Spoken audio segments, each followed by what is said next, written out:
Hey, you can slide this right on over. What's up, everyone? Nice to see you. A lot of you in the chat already. Awesome. How's it going? I hope you are having a wonderful, wonderful Sunday here in, what month are we in? January. January 22nd, in the year of our Lord 2022. I'm going to share with you the portfolio update. A couple of quick things of note. I think I might get you warmed up, though, with I think we might warm up with some news. Is everyone cool with that? And yay, he is there. Katie, I'm here. Okay. Let me do a few things here. Get my pop out chat going. That means nothing to you guys, but it means the world to me. So I can see what all y'all be talking about while I'm doing the thing. So yeah, let's first do some news. Do a lot of news. I'm gonna go over to Simply Safe Dividends and share with you, as usual, getting my wits about me, my bearings about me. And here we go. So, right off the bat, on January 17th, I know Mr. Kevin Burgess has Whirlpool. You know what? Let me change this real quick. Put myself down here, make this bigger, optimize it for the viewer, optimize it for all y'all at home. There we go. That's a little bit better, I think. Yeah. Turn myself down over here. So, Whirlpool. Who owns Whirlpool? I know Kevin Burgess is a big Whirlpool guy. They're divesting their international operations, most of the international operations. I'll move through these a little quick, by the way. Albertsons didn't receive that dividend yet. It was supposed to have been paid on the 20th. At least I didn't double check that to see if I did. I see Bob talking about a lot of grapes. Nice, Bob. Oneok, 1OK, raised their dividend 2.1%, their first increase in 3 years. Moving along fast and all. This is a company that I have never dug into, and I don't know why, because in my industry, I'm a construction industry, I do welding, and I see Fastenal all over the place. I see their stores, I see their deliveries being made to job sites, and they are now a dividend aristocrat. So congratulations to our newest dividend aristocrat, which is Fastenal. They raised that dividend 13% to 2.86. Not bad, but 13% dividend increase you can't argue with. Vornado, another week, another office REIT is cutting their dividend. So Vornado cut 29%. I don't remember who it was I was chatting with on Twitter, but they are big into office REITs, and they have a thesis that they're going to do well. Okay, don't know if I agree with that. I would have to read it and learn about why. But another one, I assume next week, we'll see if we get another cut. Mad Money, when Lambo. Dude, I don't know. We got financing. What kind of financing options do they have on that Lambo? But no Lambo. I wouldn't invest in a Lambo. You know why? Because a Lambo is a rapidly depreciating piece of equipment. It's like a dishwasher. Yeah, it's fancy. You can't ride your dishwasher or your laundry machine. Hi, I'm from 1929 when you worked the laundry machine. Unless you soup it up and put wheels and some kind of propulsion on it. But yeah, speaking of propulsion and energy, here we go. Kinder Morgan, ticker KMI, raised their dividend 1.8%. I don't know, 6% yield. They've always been interesting. I don't invest in them. Do you invest in Kinder Morgan? We would love to know.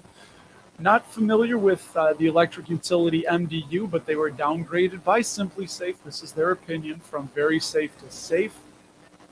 Paramount, ticker PARA. I know big Warren B and Charlie over there. They own Paramount. Unless they sold it, we won't know until their next 13F. They were downgraded from 50 to 40, but still a 4.73% yield. Con Ed, dude, 1 year away from being a dividend king. Con Ed, 2.5% dividend hike, and they are at. Chris would be worried about his Lambo getting stolen. Yeah, man. Hey, if people want to buy a Lambo, buy a Lambo. Happy for you. I'll take a ride in it. I'll take rides, but I don't think I'd want to own one. Con Ed, by the way, Consolidated Edison, their 49th dividend increase, so they are almost a dividend king, 3.45%. By the way, let's see. This is the one we're going to touch on just a little bit. Uh, IIPR, I'll save it. So IIPR, 8.9% yield. They were downgraded from 50 to 40 over more tenant troubles, headwinds that are out of their control in the um, cannabis space, cannabis growing, medical cannabis, and then PetMed. Cool little logo there, PetMed. They were downgraded to very unsafe. PetMed Express, PETS, don't own them. Haven't really ever looked into them. And I assume that they did. I don't know, doesn't look like they cut. But anyway, didn't look into that one. So there you go. That's the news for your week. The week that was that at least Simply Safe Dividend put on there because why? Well, it's easy for me to share and it's all right there, concise. So let's get to the portfolio update. And people may be saying, why do you sing that, Uncle Russ? And the reason, Uncle Russ, this isn't what I wanted to share. I'm getting ahead of myself. Here we go. There we go. That's where I wanted to start. Uncle Russ sings portfolio because no reason. It's fun. I do it because I want to do it. So here we go. This is what I bought. These are 3 portfolios. I bought in the bridge account, which is our taxable account. Only 2 things. Well, 1 thing really, but 2 different tranches, Leggett and Platt, as you can see on the screen. 2 shares on the 18th at $34.55, and then 3 shares at $33.83. Now this gets me to 100. I do plan on holding these long term, and if the price starts coming up, I may sell a couple options. The only thing with Leggett and Platt's options is you can't do it weekly. They are on OpEx expiration, which is I think that's the right way to say it. The 3rd Friday of the month is so their options just expired. So interesting with good old Leggett and Platt. And then this is in the self-directed IRA, little itty bitty, tiny bit of bank interest there, 48 cents. I bought some TD. Actually, that I don't know why it does that. Sometimes it doesn't fill the order all in one shot. I put in for 3 shares, and I did get those at $67.35. Now this was on the morning before the market pulled back heavily. So this was Thursday morning, I think, at the 18th. If I can do my guesstimating right, remembering. But TD and Life Storage, 2 more shares at $102.95, and immediately, promptly, as I said, I was wanting to give the market a break for all y'all and get you some better pricing out there. So I just went in. I hadn't bought all week. Bought those 2 different tranches of Toronto Dominion and Life Storage. And then the market immediately pulled back for us and gave us better opportunities. And then on Friday, I bought 2 more shares of Toronto Dominion at $65.45. And here there's a bunch of buying going around. I see myself down there. Hello, is blocking the bank interest. You don't really need to see that. I got some bank interest from Chuck Schwab, 22 cents. Kimberly Clark, I ended up selling those. It was pretty fortuitous that I sold those. It's funny. I see that, hey, Kevin, dude, we were just talking about him. His ears must be ringing. We were talking about Kevin and Whirlpool. What do you think about Whirlpool getting rid of most of their international business? I think it's going to save them some money. They look like they had been losing some money. But Kimberly Clark, love them. Great company. I have a lot of overlap with Kimberly Clark. So I kind of wanted to take more advantage of the portfolio here, the Roth, and get more exposure to banks and REITs. That's what I exactly did in that. And also, you see, I bought SCHD. So in this, I'm buying at least 1 share a week of SCHD. And as you see on the screen, I bought 4 shares, I think 5 actually. But it's going to, if it's at a lower price, like the market drop, I'm just going to add, because that's the best time to add is when things are falling. And SCHD has 100 blue chip dividend companies in it. Fantastic. And sorry, I'm reading your guys' comments. So anyway, I sold Kimberly Clark. They dropped down to 131, 132 shortly after I sold. And I used that to buy, I got my Stag dividend. I can't see my mouse on the screen, so follow along. I'll go quick. Stag, I got $1.70. That was the only dividend I received this week. You might have seen the short. I called it my big payment. Fun fact, After this, I think we're planning on going sledding. So I'll be recording my next dividends for next week, which you can find out. I'll have that tomorrow morning for you. There's SCHD, 2 shares at 76.05, 2 more shares at 75.29 on the 19th. And then IIPR, Innovative Industrial Properties, more tenant problems with IIPR. I'll show you the release that they put out that had the market freaking out and everyone selling. So, yeah, if I was psychic, unfortunately, and as you well may know, I'm not at this point. I'm working on it, though. I'm giving it my all.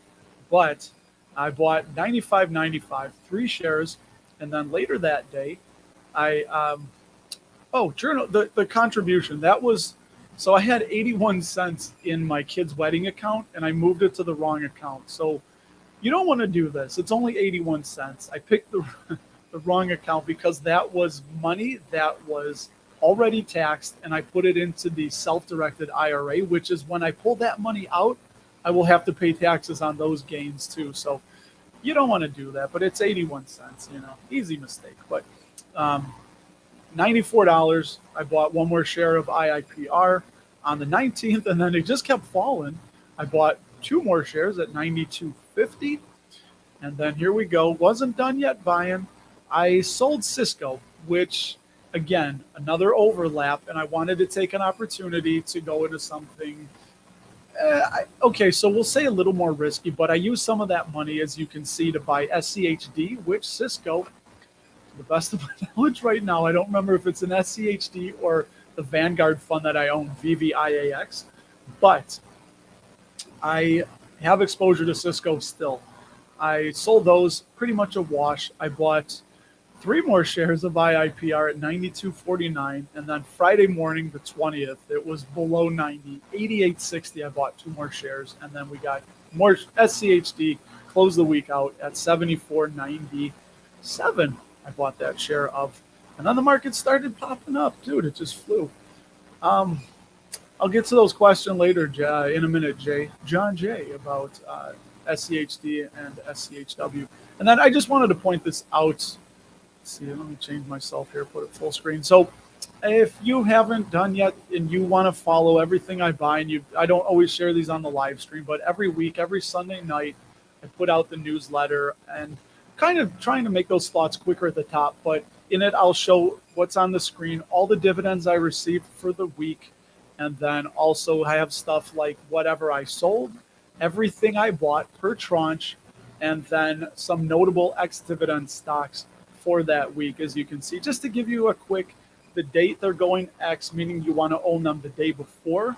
And the ticker, you click that ticker, it'll take you to Seeking Alpha, which there is, I have an affiliate link for that if you want to sign up for premium, but you can get a lot of good information on Seeking Alpha for free, by the way. So all of those tickers, you can click and go to Seeking Alpha summary page for those, and then the current dividend yield at the time of the publication on Sunday night. So that is a little bit of what I did. And before I get into your questions, I want to just talk really, really briefly about what IIPR did. This is the press release that they put out. And everybody kind of got freaked out about it. And it's concerning. It's risky. It's definitely risky, but they've had more tenant troubles. They are well managed. They have a really good balance sheet. I think it's a good management team. How can you say this? So the bottom line is that earnings is always going to affect the stock price in the long run. And what we have here is, let me put myself back on the screen. You guys can't see me. I like to see you. I can't see you. No, you can see me. Anyway, I want you to see me, huh? I want you to see me. But IIPR, they're having more tenant troubles. They had, I'll just get down to it right here. This was the main thing.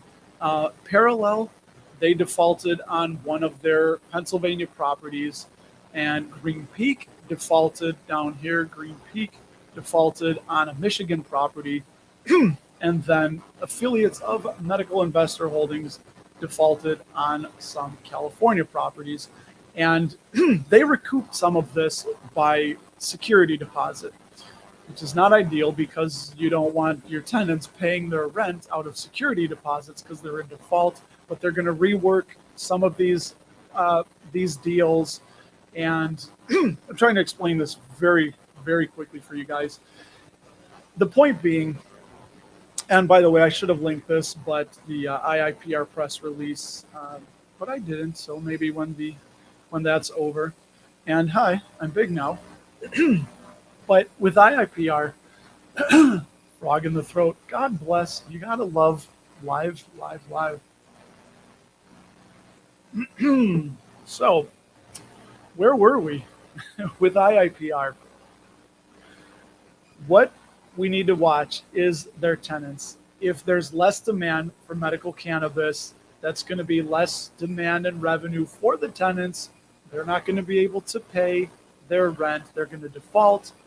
Yes, IIPR could always get the keys of the property and release it, but they've done a lot of, I guess, trying to be too forward. They've done some risky things doing sale leasebacks, like acting like a cannabis bank, where they would buy the property from the operators, as I understand it, and then put them in a 15-year lease, and they would have a lot of the money coming to them through that lease. But if they can't pay, then that's really going to hurt IIPR. So it's risky. It's very risky right now, but it's a risk I'm taking. Sometimes you do have to gamble, and this could seem antithetical, but I plan on holding them for the long term unless something completely materially changes, and then it may be too late. So always invest at your own discretion. And I will now, without further ado, what do you guys want to talk to? What do you want to get to? Let me know. And I'm going to get caught up faster than Mr. Ryan Williams does on the comments. I don't know, maybe it was Metallica. So last night, I guess I did some goofy yelling. I was out, I saw a Slayer cover band, an Iron Maiden cover band called Made in Chicago, and then Blackened, which is a Metallica cover band. And we were out late. Dude, they played a long time. Anyway, I was out later than I wanted to be, so maybe it's some of the after effects of that. But hey, good time. You got to live life off the spreadsheet sometimes. And, let's see. So anyway, Bob, what's up, Bob? Shipmate Bob added some SCHD, which I did too, SPY, Lowe's, and Pepsi on dips. PepsiCo, they've been dipping. I'd still like to see them a little bit lower. I like to see where you guys are from, but in brevity's sake, trying to get caught up. Let me see. Let's see. Yep, I love it. Katie, Lambo, or 250K of SCHD. Give me the SCHD because the Lambo, while they probably hold their values, I'm not a car guy. I don't know if you guys are car guys, but to me, dude, we drive a 2011 GMC Acadia Denali, 135,000 almost miles on that sucker. And I told my wife I want to get it to 200. We'll see. Starting to have problems. We're going to have to take care of an oil issue, but yeah, I'm not big on that. So there you go. Dude, Katie, I love it. Perfect. Yes, get the truck, 200K in SCHD. That would be brilliant. Let's see. Uh-oh. Wait, whoa, what's this? What's audio issue? Hold on. I don't know. It sounds okay on my end. You guys make me I'm paranoid. This is why I have my phone playing next to me, because I'm always paranoid that I'm not going to be able to hear it. And that's just me. Hey. All right, let's see. Yeah, good. They cut their dividend. We talked about it. Was that Gladstone? Just because of their office REIT exposure, from what I understand. So they cut. Hey, Jeremy, it's been a minute since Jeremy's been on with me. We should do that. I don't know if you want to come on now, do you? I don't know. Let's say we could talk REITs. I know Jeremy has some thoughts to say about IIPR. There's Chris still picking SCHD. Yeah, it's popular. Let's see. Where was the Ultra? What's up, Ultra Runner? What is this? Every time I see somebody, I like to do that. T-Row Price. Oh, I was going to play this. I was going to say, Hey everyone, I want to talk about my portfolio. Management. Financial portfolios. Hey, stupid little clips. That's fun. I don't know. And then I had one more. Weed. Because we were talking about IIPR, but I get too focused on it with the whole Tegrity Weed from Tegrity Farms. South Park Tegrity Weed. All right, enough of that. Enough of the shenanigans and monkey shines. Get back to catching up on these comments. Here we go. Kevin, talking about Whirlpool, I asked him when I was going over that. So he likes it that it's better cash flow, eliminates distractions, better able to focus on the business. Yeah, doesn't that seem like a lot of companies are still in the process of trying to get leaner and meaner and focus on their bread and butter? I'm looking forward to J&J's.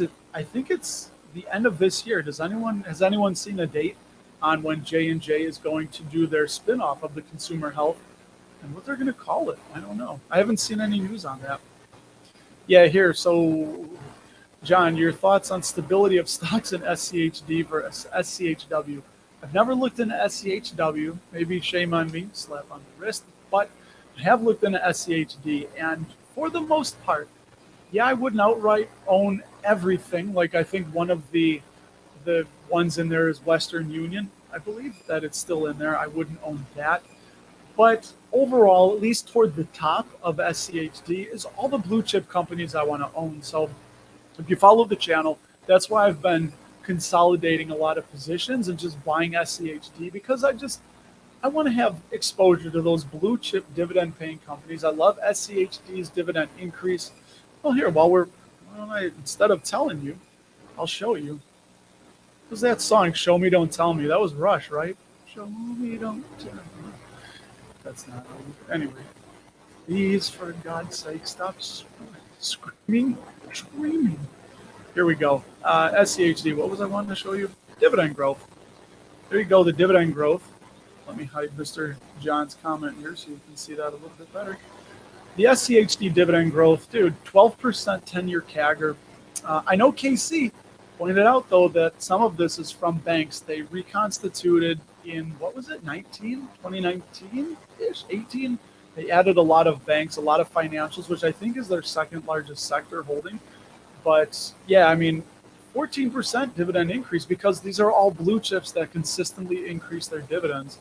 So they're going to be able to pay out more. And, yeah, the last ex-dividend date was December 7th, and it's choppy, right? So you're not going to get that consistent, but they're all going up and to the right, depending on when you look at it. So I like SCHD, and I'm going to be consolidating to get that 100 shares and then selling stuff like Cisco to go into something that may be a little bit more risky, and it may be something to regret. You'll hear about it on the channel. I'm not going anywhere. So let's see. Oh, Kevin, dude. Yeah, thanks, man. It's just, I give a quick little thought. I'll give a little preview. I'm going to do today's about Leonard Reed. If you don't know who Leonard Reed was, I believe he had a net worth somewhere around $8 million when he died. But to me, he was pretty poor. And I'm just going to do a quick little breakout on that. So that's why I'm going to make it fun. You know, you want to give a lot of information, but on the receiving end of some other new, not necessarily dividend investing newsletters, but just newsletters in general that are free. Dude, some of them just have so much information. I get tired of just reading it. I'm like, I wish this was a little more concise. I didn't want to sign up for a book, you know. Yeah, their surface level data, it's I don't know if I'd say what would we say? It's not the company, it's not management, it's just the sector and the space. And I know a lot of people are worried about regulation, but I think that once regulation, if and when it does hit, yeah, these operators will have access to banks, to traditional financing. I scared myself. Yeah, I thought I was punching the mic into the screen, but yeah, so it's risky, and I have 22 shares of, I guess I could show you that. Here we go. Let's see.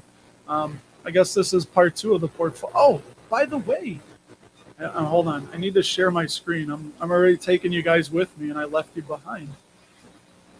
Let's just share the whole thing. Share the entire screen. Why not? You get to see Inception. JJ Buckner's dividend tracker, I signed up for his dividend tracker. And by the way, the affiliate link below, it's like $12 a month if you want the premium version, or you can do for free. And I was looking at the diversification on here. Pretty interesting, by the way. Looks nice. I mean, he's, as he said, I was talking to him, constantly improving it and whatnot. But because honestly, I'm about to sign up for Simply Safe tomorrow for another year. It's going to be $399. And as I said, I'm driving a lot of the YouTube money into that so I can share it with you guys. And if you follow me on Twitter, you know I'm constantly putting out those updates as I get them from them as they happen. But I don't know, what was I going to show you here? Something with the diversification. IIPR. Yeah, let's see the diversification. So these are interesting on Dividend Tracker. I just signed up Friday night. Look at that. My highest yield is ARCC, Aries Capital. And shout out to Ian Lopuk for having Greg, the Dividend Monster, on that video. Got me to read The Income Factory by Stephen Bavaria, and that really is what got me into Aries Capital, ARCC, and Main Street Capital, ticker MAIN. But let me gold down. Let me gold and scroll down here. And yeah, if you want to pause this on the replay, I like Simply Safe better. Actually, I will show you why. Here, IIPR is 1.42%. And so that's a bad thing to say. It's just different. No offense, Mr. Buckner. But here, you guys should be able to see that. We go to portfolio. Actually, they have ideas here. It's really cool. Simply Safe, if you guys are watching. I mean, you could look at, Big Warren B's portfolio. I've found a few discrepancies here, that they don't update it exactly. But if you wanted to, you could see right now it's sorted by timeliness. The most undervalued, according to the dividend yield compared to the 5-year average, which again tells you nothing about the future.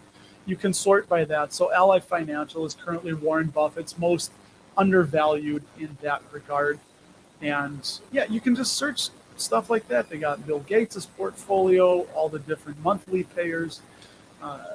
So the most undervalued is currently Apple Hospitality. I've had issues, I think, when I've looked at them in the past. Don't remember what they are. But anyway, what was I going to show you? Oh, yes, the portfolios. So here on Simply Safe, it's just, it's a bit, I don't want to say, I don't want to offend anyone. Not nicer, just different. You can change all these columns, and there's maybe like 25 more that I could have added. But as you can see, if we scroll over to the right, it gets too long. I mean, you can sort by what's going next, dividend next. And I don't want this to turn into a Simply Safe demonstration. But here, percent of portfolio, we could just scroll down there. Obviously, Pepsi, 12%. This is of the 3 portfolios combined, is 12% of the portfolio. So that's getting lower. It's coming down. But what did that say? IIPR was 1. Here we go. Let's see. There it is, 1.4. So, yeah, on IIPR, I'm currently down a bit, 30%. I've got my cost basis down to 128. I think I started buying them right around 200, which, yeah, it's going to be an interesting thing. And I love it that you can sort it by dividend safety. You can see a bunch of my safe ones at the top. If you wanted to sort by what was safe, then the timeliness, you can see the percentage that the yield is above compared to the 5-year average. And okay, a lot of that, enough of that. So if you guys wanted to pause it here, I'll just scroll down a little bit. Anybody wants to go back, pause the video, you can see a little bit of what I'm holding, their safety score. Got Target, Comcast. I did this last week, but what are we sorted by? Oh yeah, dividend safety. And TD, I'm up to 40 shares of TD. ExxonMobil, oh my God.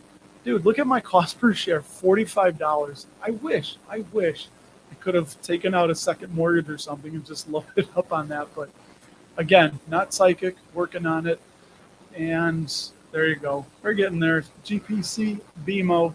BMO, I'm building up. Just started them. 9 shares. I'd like to be around 25. Cost per share 98. Already up 10% on BMO. It's like, can you stay around that for a month or two or drop a little more? I'm tired of buying these companies and they shoot up. LSI just started buying Life Storage. I'm already up 4.8%. Leggett and Platt down 1%. There you go. And my goodness, getting to the nitty gritty here. Main Street Capital, 136 shares. I'm already up 5% on Main. Again, I want to add, I'm trying to build positions. Nexstar Media, one that Casey and I talk about, that great company, nice moat. They own WGN here in Chicago. Every time I'm in the shower, a Nexstar Media Group company.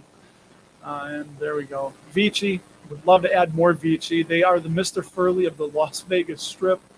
And then you can see some of my holdings that are non-dividend paying, like NEO, which I've been in since the IPO in September of 2018.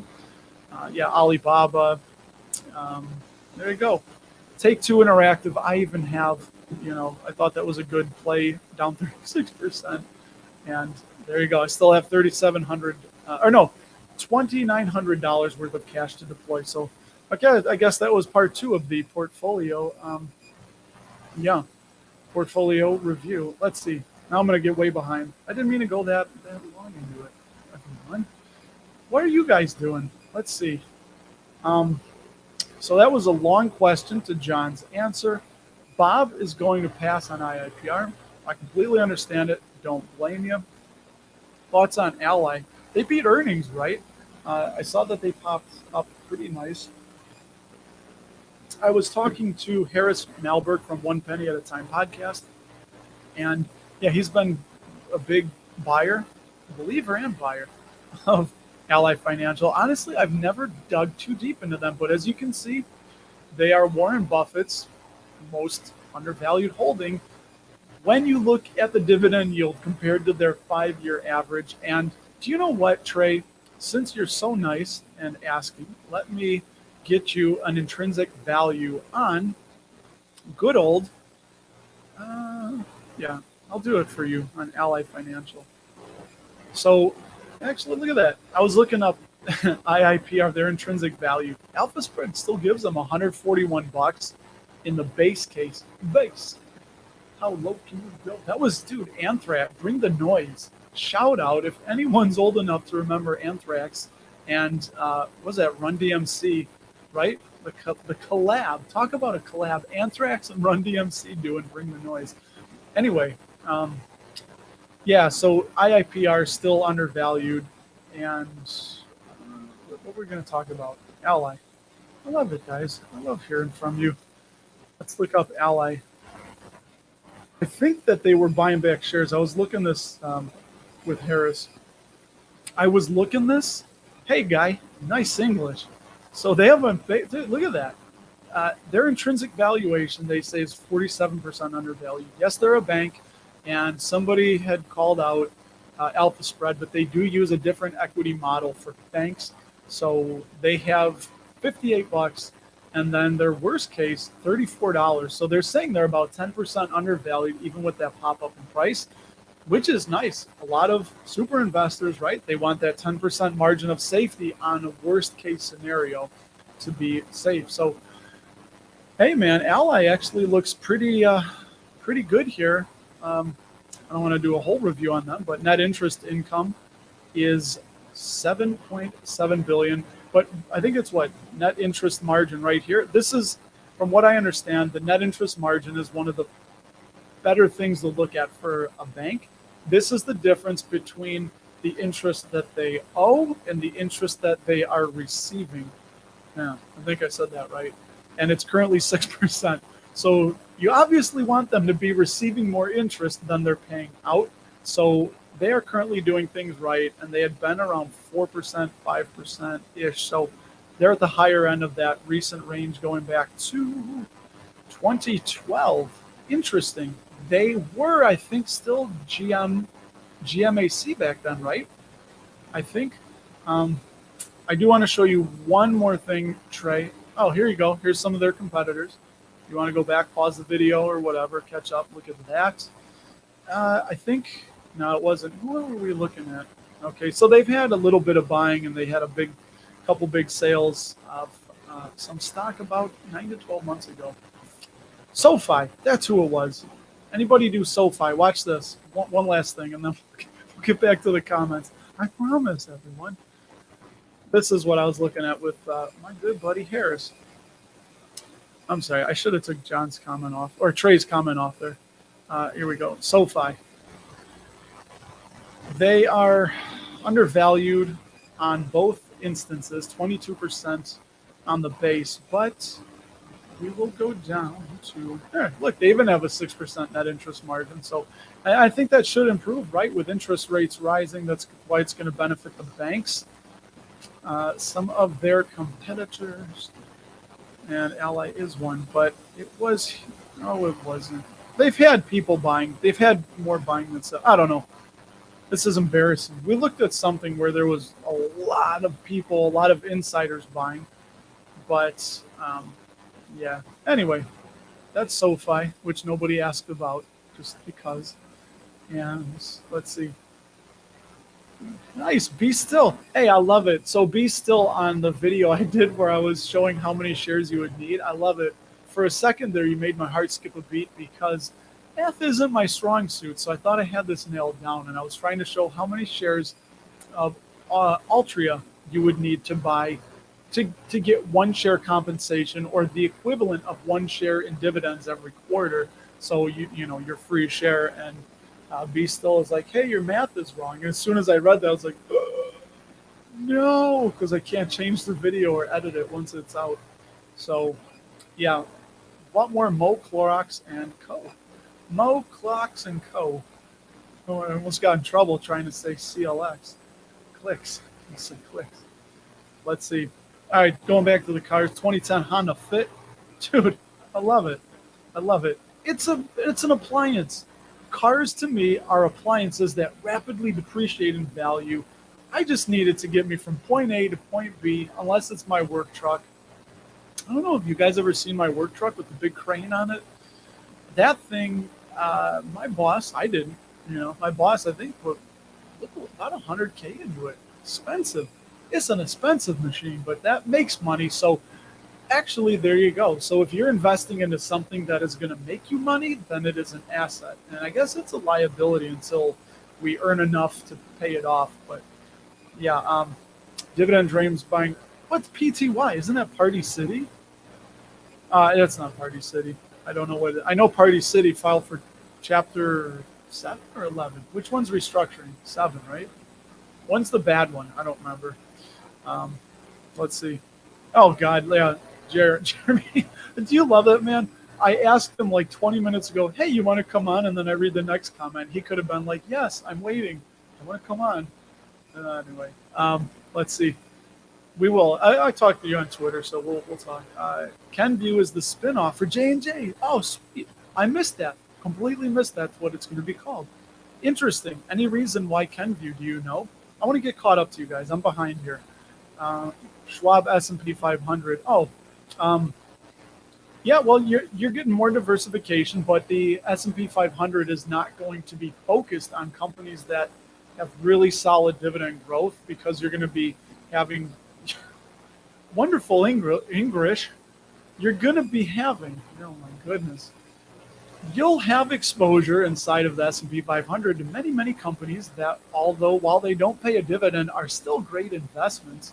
So that dividend yield is way, way lower than SCHD because they're focused on companies paying quality and growing dividends. So that's why the yield on SCHD is so much higher. But yeah, and I'm not worried with either. Honestly, I think they're both good. I don't know what SWPPX is. Let's see. Nice. I see that my connectivity is starting to peter out. Plug right into my router. God bless Comcast. Why do I have Comcast again? I don't know. Oh boy, just don't pixelate me. Look at this. Oh, it's freezing me up. You summa gum, you. 1,500 shares. It's like, I'm like, oh, please, baby Jesus, just let me get through to the end. Please hold tight, little router. Stupid thing. 15, yeah, Jeremy, big on SCHD. And you know what?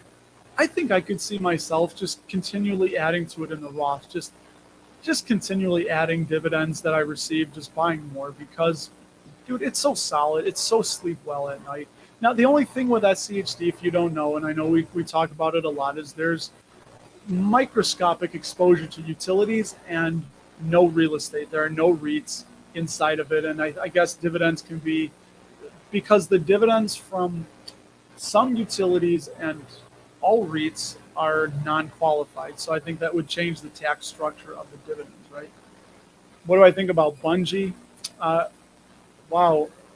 Is that a Portuguese name? I'm guessing by the tildes and the symbols hanging off and above the letters. But yeah, I don't know. I haven't looked into Bungie. I do not have an opinion about them.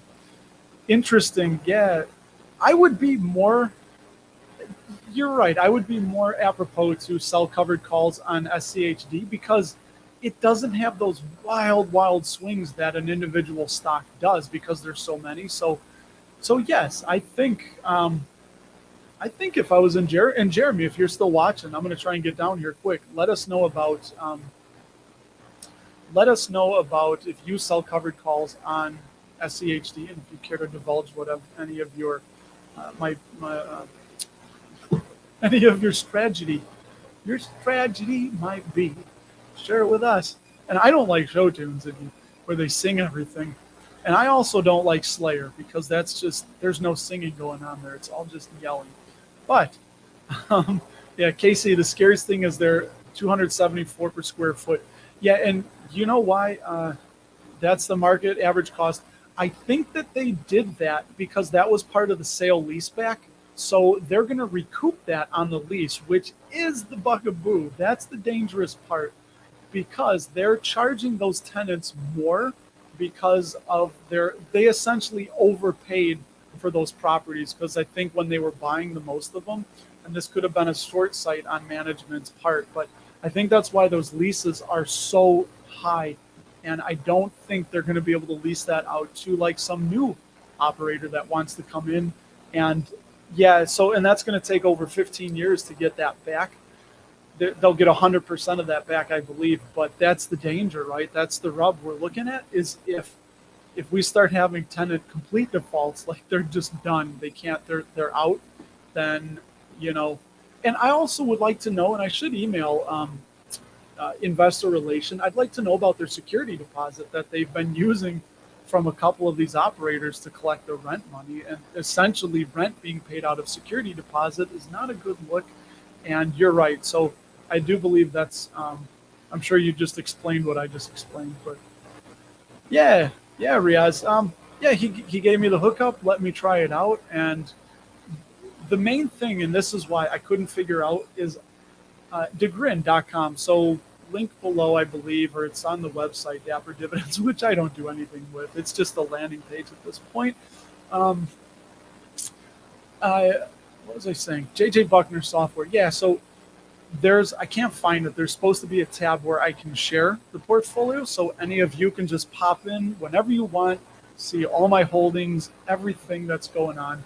I couldn't find it yet. So I contacted him. I'm waiting to hear back about him. But and then going back to IIPR, something in the operational model. Yeah, there you go. It was the lease structure. And I think it was the sale lease back that they were.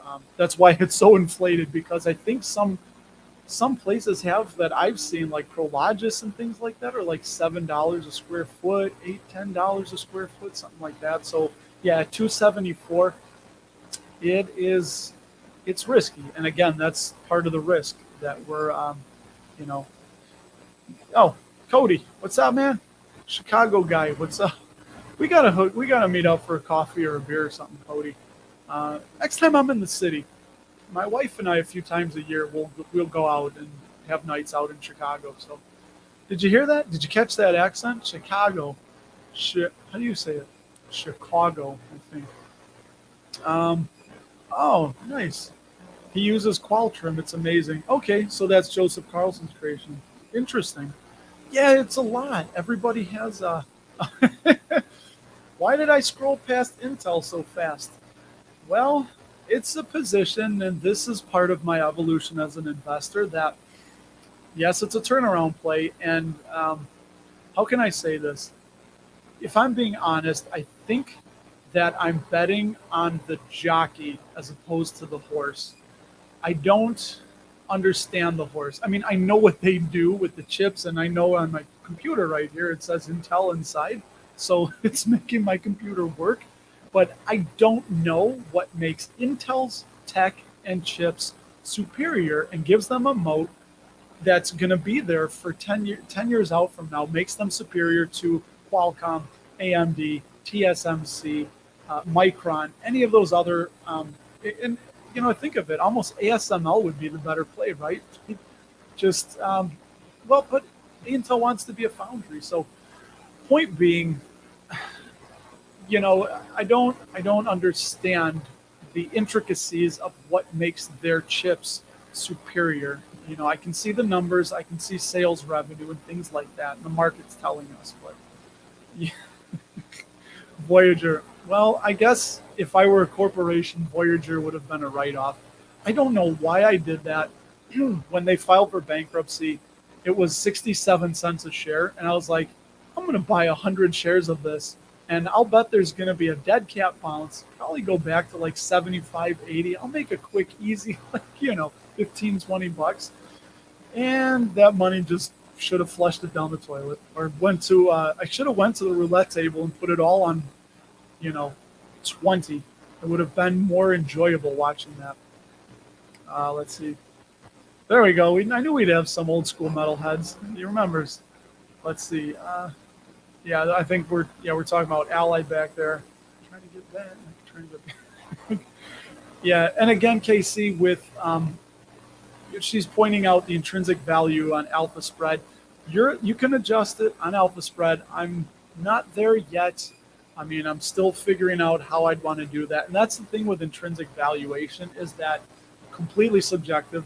Warren and Charlie talk about it and say when they do an intrinsic valuation, they're usually like within 5% of each other ish. But it's so subjective. You're predicting the future. And this is why a lot of people sometimes say, I don't even want to bother with that. I don't want to do it. I'm just going to invest in SPY or SCHD and not have to deal with that. So I guess I'm letting, for better or worse, alpha spread do some of the heavy lifting on the intrinsic valuation for now. But as I say, intrinsic valuation is just a range. It's in between. It's not an exact, precise number. There is no exact, precise number for intrinsic valuation. It's just a range. And it's like knowing somebody needs to lose weight without knowing exactly how much they weigh to the ounce type of thing. So always remember that with intrinsic valuations, it's not gospel. Just like dividends aren't gospel, they're not guaranteed. So yeah, it's, again, sure, that's their the market does absurd things. It does, right?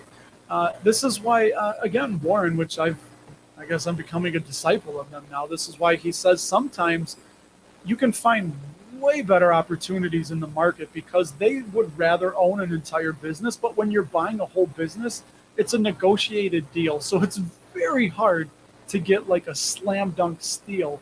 But when you're buying stock on the open market, if people are panicked or they're selling for the wrong reasons, dude, people are just like, please take these shares off my hand. And he said that's like why Ben Graham loved the Mr. Market analogy, because it'd be as if you own a farm and like having another neighbor that's just like a drunk manic depressive, and every day, multiple times a day, your neighbor shows up at your fence post and just starts shouting out numbers that he'll either buy or he'll buy your farm from, or he'll either buy it from you or he would sell his farm to you for every day. And you don't get that with buying a business, a whole business, because you're negotiating that deal. So kind of a fun thought that, and it just goes to show why we can find such good deals in the market. And geez Louise, I'm going to get caught up here.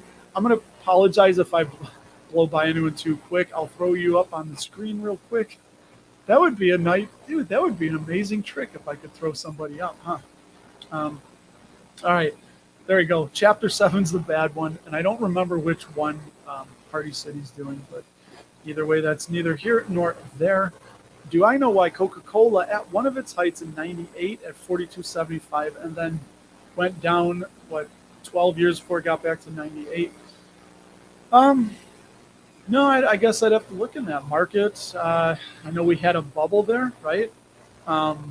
So you said in 98. I know we had the dot-com crash, we had the tech wreck, and while they're not in those, and then the recession followed in 08 is when it started. I don't remember when the market bottom was, but it got back. I mean, it wasn't destroyed. Cisco will probably never get back to as high as it was in, I think, 99 or something like that, 2000, right when that whole thing was going down. So, but still, all the while, though, while you're waiting, Coca-Cola was still paying those dividends. You could have averaged down.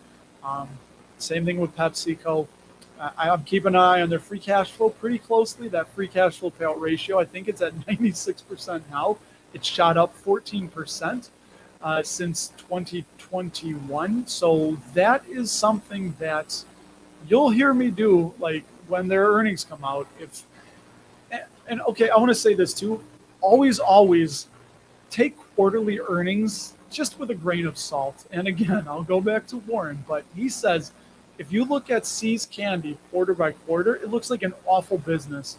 But when you get that year end, that Q4, I don't know if that's their fiscal year, but we'll just call it Q4, which includes Thanksgiving, Christmas, and New Year's. That is their bread and butter. So you have to look at a business throughout a whole year.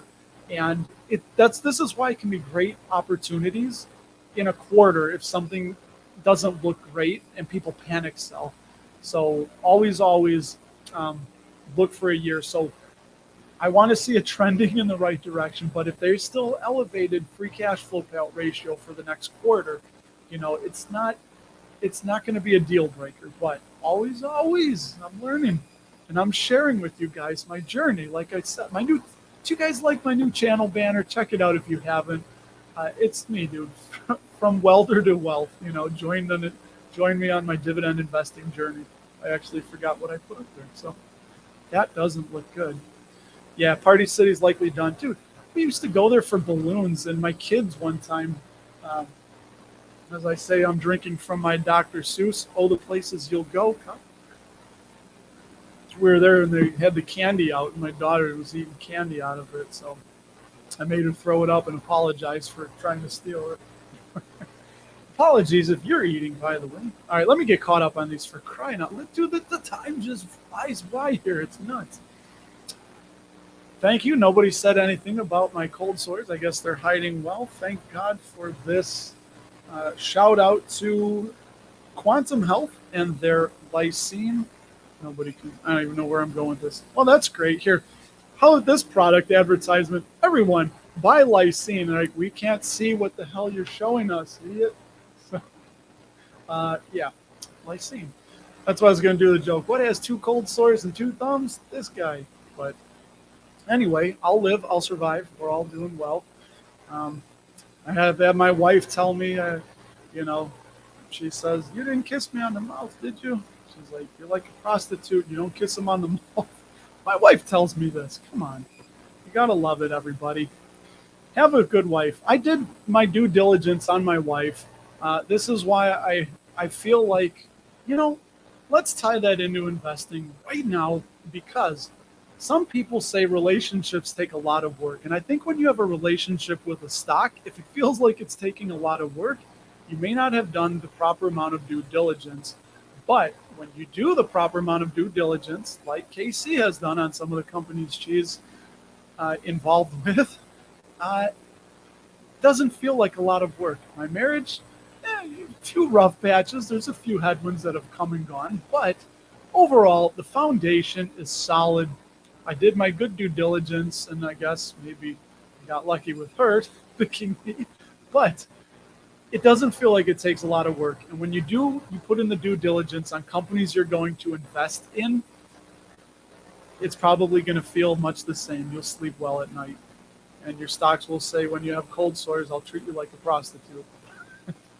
Yeah. Oh, and by the way, John, PepsiCo, I'm looking for the next annual report, but their last one, I think the number was 55% of revenue came from their food and snacks and things of that nature, and 45% was from beverages. So, in terms of revenue, Pepsi generates more revenue not from soda. Very interesting, and why I like them and why I wanted to go heavy in them, because they also have brands all around the world. Stupid Sugar Ray, every time I hear that. All around the world, statues crumble for me. Yeah, I don't know why Coke had crashed. Let's see. I need to get caught up with you guys. I really need to. Let's see. I'm going to look for the important stuff here. Party City. There you go. If anyone was thinking about it, Yield Chat PTY. I don't remember what PT. Here we go. Answering Leroy, one of my questions. He sells calls on SCHD. It's easy. I've noticed that, man. It's really been range bound, right? What would you say between low 70s to around 80, 81, I think? It's really range bound. But that was my problem, is when I'm wrong and I have things get called away, I start selling cash secured puts to try and get back in at a cheaper price. And then, like it happened with Starbucks and JP Morgan, they just start running up and up and up. And then I'm like, well, now I'm going to have to buy way higher. And let's see. DeWalt versus Milwaukee. I like Milwaukee better. I have the Fuel M18 kit, and this is going to be over a lot of people's heads, but I don't know. Just DeWalt just seems. And who owns DeWalt? Is that Stanley Black & Decker? Do they own DeWalt? I think they do. I don't know. I shouldn't speak. Does anybody know? Please share. Hurry in the comments below if you know if anybody shares who makes DeWalt. And I don't even know who owns Milwaukee if they're publicly traded. I don't think they are. These are things I should know, and this is something I'm going to look up. But yeah, I'm just a Milwaukee guy. Well built. I have an 7-inch angle grinder that is just, dude, I've had it for years. Nothing wrong with it. I've bought Harbor Freight junk, breaks down quick. Sometimes, just like in the world of investing, as is with power tools, when you pay up for premium, you pay up for quality, you're paying a little bit more, but it's a much better product, an asset that you're buying. And when you try and go cheap and buy the cheap crap, sometimes it breaks and you're left holding the bag, as we are with Voyager Digital. Ticker VYGRQ. They put Q after the end of things when they're going bankrupt. I didn't get cut up. Okay, I got to look up. Kroger on Alpha Spread. I will for you, Stephen, very, very, very rapidly. I'm just going to give you the, I don't remember. I think they're still undervalued. But super, super quick. We were looking up SoFi for no reason in particular. Stephen, for you, buddy. Nope. No, I clicked KKR. I think that's Klein Kravis. I think they're the ones that Barbarians at the Gate. They were the guys that bought out RJR Nabisco, right? KKR, that's the same firm. Private equity firm, they call them now, when they used to be leveraged buyout guys, and then leveraged buyout got a bad name and everyone hated it. So then they're like, we're private equity firms now.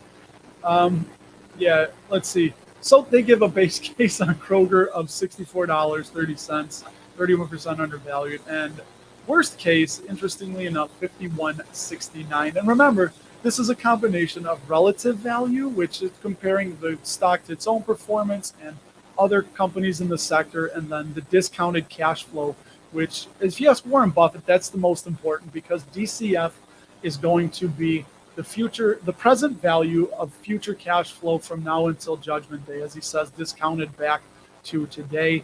And that's, so if you can get something below the DCF value in the worst case, which in the base case, it's $60.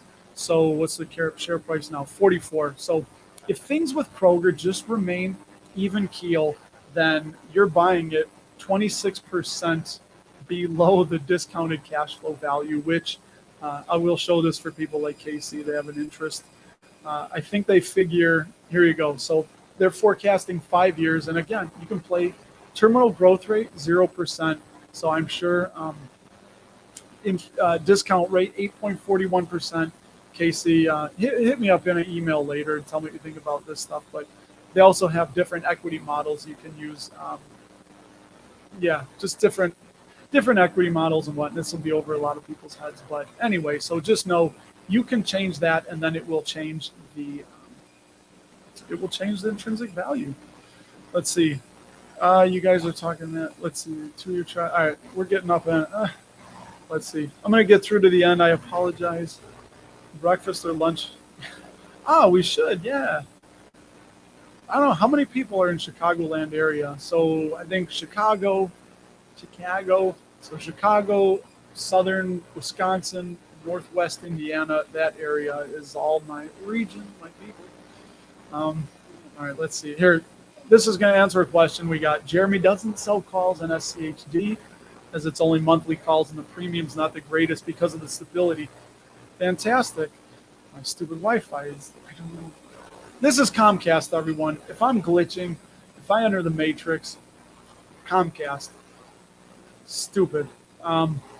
Anyway, interesting. Yeah, so in the world of options, there is less premium for something that doesn't move a lot, the more stable it is. So if you're okay with that, interesting, Jeremy. And then, oh my God. I'm so sorry, everyone. I'm going to just buzz by you and see if there's really interesting. You guys caused about 3M. Oh, interesting.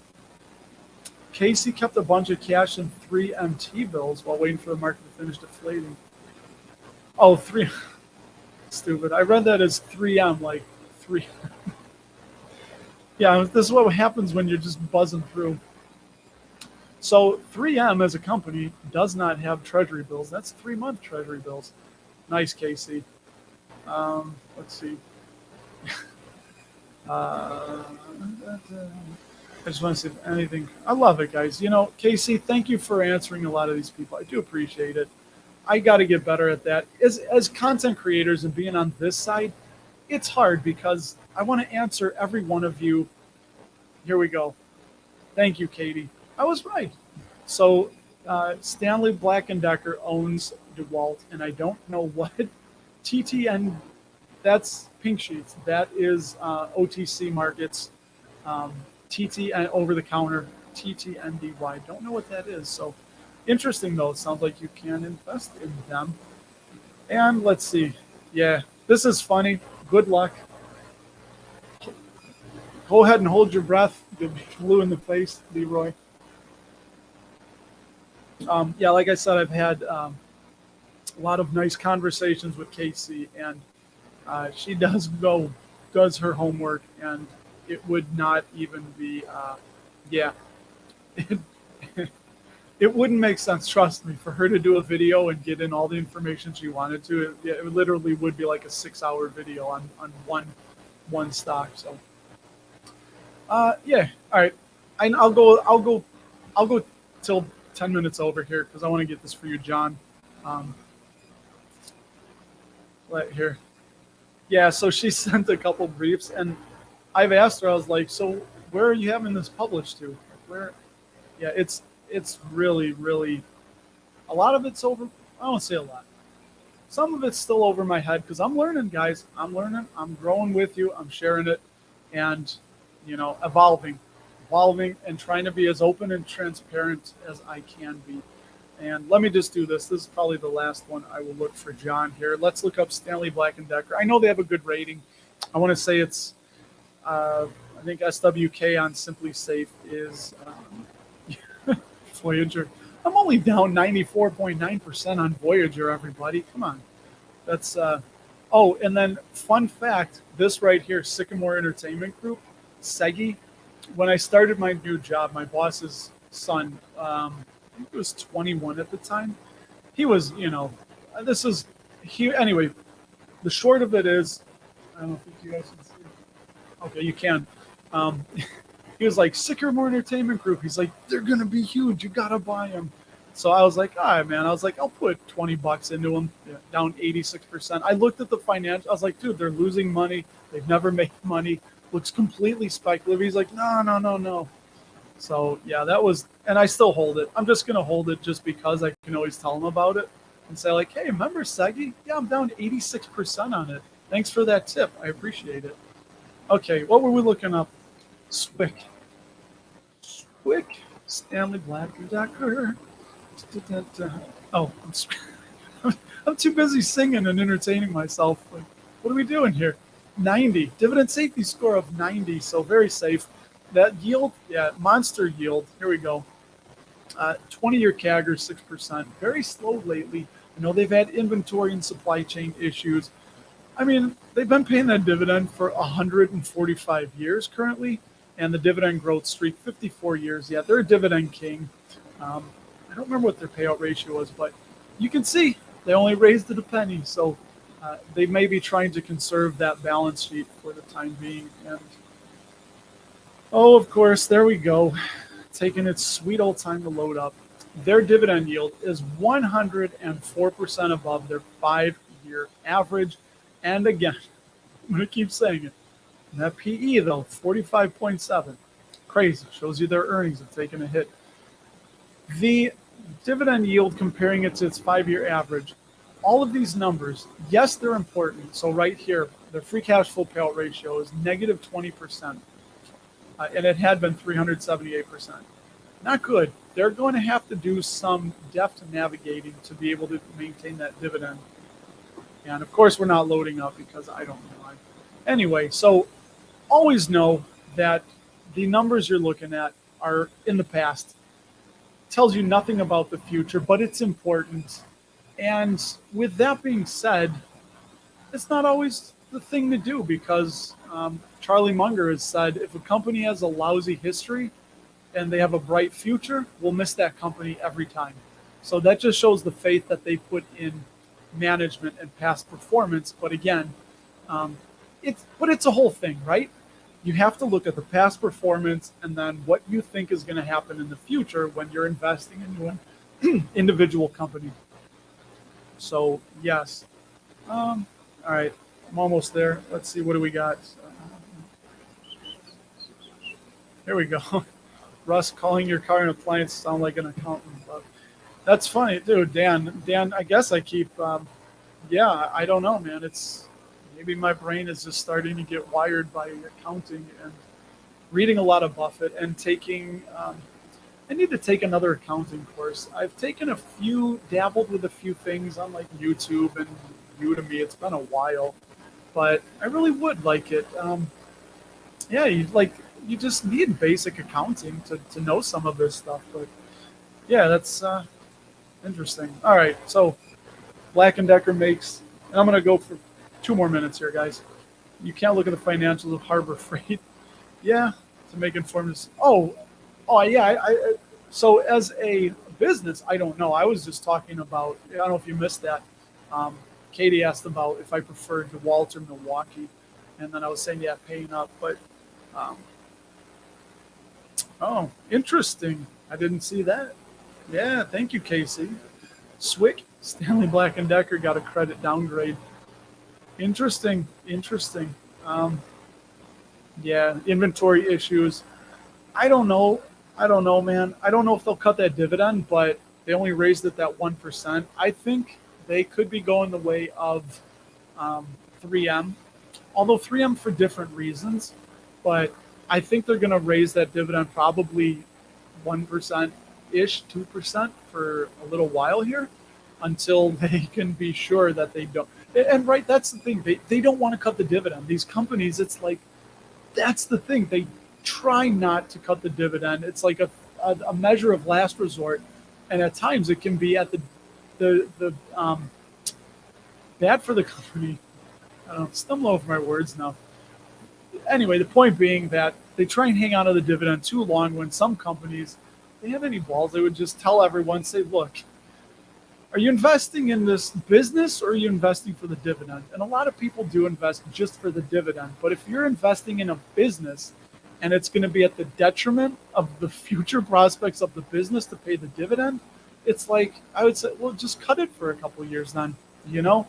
It's, I don't know. We'll see. We don't know what's going to happen. That's the beautiful thing about life and investing is we don't know what's going to happen.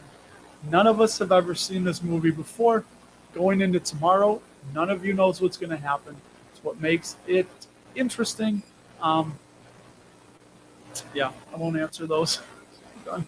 We're going to go. I'll talk all day and then I'll have no voice. So everybody, dude, if you want to get my newsletter, link in the description below. If you want to check out Dividend Tracker, that's linked below. I've got all kinds of things linked below.